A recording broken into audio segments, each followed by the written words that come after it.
Bonjour à toutes et à tous la team, j'espère que vous allez bien. Aujourd'hui pour cette nouvelle vidéo, on se retrouve pour voir les moments les plus importants de l'étape 18 du Giro 2023. Si vous voulez voir le résumé complet, il est également disponible sur la chaîne YouTube, donc pour pas être spoil, n'hésitez pas à aller voir le résumé et revoir un petit peu les moments clés de l'étape où on va vraiment s'attarder dessus, on va analyser un petit peu qui va pouvoir remporter ce Giro 2023 par rapport à l'impression qu'on a. Donc là c'est les sapés du jour, c'est Warren Barguil, Derek Guy, Filippo Zana, Thibaut Pinot, les deux plus forts. On le sait après, c'est Zana et Thibaut Pinot. Les Ineos qu'emmène le peloton. Et il va y avoir un changement de hiérarchie. Donc là, voilà, c'est ce qu'on disait. Pinot, Zana, les plus forts de l'échappée. C'est le duo qui va se disputer la victoire d'étape. Et dans le peloton, on va avoir un changement de physionomie, de hiérarchie. C'est les Ineos qu'emmène. Mais dans quelques instants, ça sera les Jumbo. Et Sepkus en personne. Roglic doit être mieux à ce moment-là. Geraint Thomas est bien dans la roue. Dunbar aussi. Mais c'est lui qui fait les frais de l'accélération. Joao Almeida, le maillot blanc, vainqueur de la dernière étape de montagne, pas hier parce que c'était le sprint, mais il y a deux étapes. C'était pourtant le plus fort des favoris. Et bah là, il est en difficulté. Jevine, son équipier, essaie de limiter la casse, mais c'est Joao Almeida qui est bel et bien en difficulté, qui a du mal à suivre la roue de Jevine et Leknesund. Sepkus continue d'accélérer, ils sont plus que 3 dans sa roue, Roglic, Thomas, Dunbar. Timoner Hensman s'était accroché mais il a craqué également, Almeida est pas loin, on sait qu'il sait bien lisser l'effort, gérer l'effort pour pas exploser et être comme un bon rouleur, il est très bon contre la montre et en montagne c'est comme s'il était en contre la montre, il va gérer l'écart un peu comme Cadel Evans à l'époque qui était capable de lâcher mais de jamais exploser, de rester à 5-10 secondes, un vieux roublard qui sait souffrir mais qui s'arrache et qui ne lâche jamais vraiment. On l'a jamais vu vraiment exploser Almeida et perdre 4-5 minutes. Il y en a qui sont des experts pour ça, mais c'est pas lui. Roglic qui attaque en personne maintenant, c'est pas une grosse attaque, il essaye juste d'accélérer. L'accélération est pas si franche que ça, c'est pas du grand Roglic parce que Sepkus va réussir à revenir et aider son leader. C'est que c'est pas non plus une attaque franche de Roglic, sinon Kuss il aurait explosé. Ce qui permet aussi à Geraint Thomas de s'accrocher.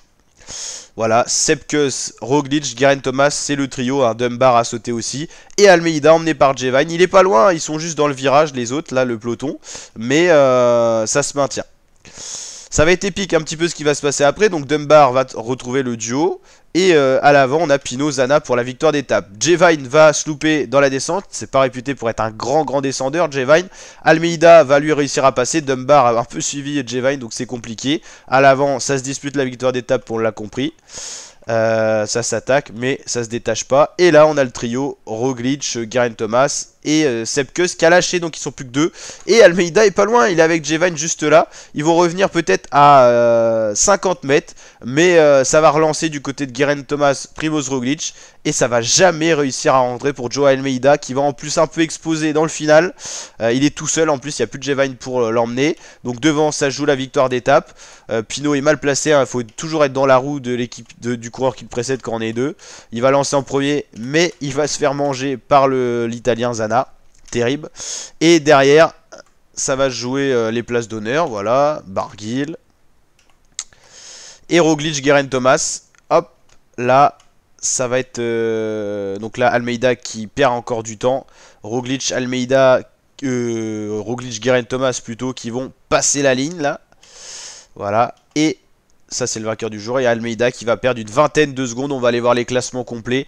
Mais le perdant de la journée c'est bien sûr Joao Almeida, le portugais, qui perd sa deuxième place au podium, qui perd de l'avance sur, enfin qui prend du retard sur Geraint Thomas. Et c'est Roglic le Slovène qui passe devant Almeida.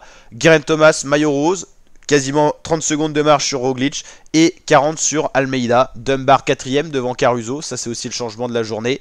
L'autre changement de la journée c'est que Thibaut Pinot rentre dans le top 10 tandis que Bruno Amirail, son équipier, sort du top 10. Kamna 6ème, Leknesund de 8ème, Arensman 9ème et de plus 10ème.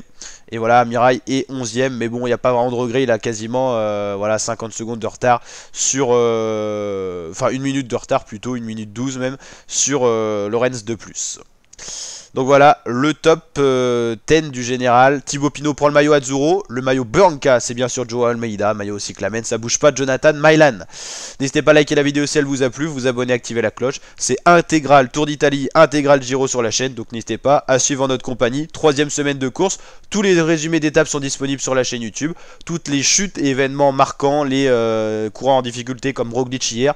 Toutes les vidéos sont disponibles sur la chaîne. Donc n'hésitez pas à aller checker si vous voulez revoir des moments incroyables de ce Giro. Tout est présent sur la chaîne.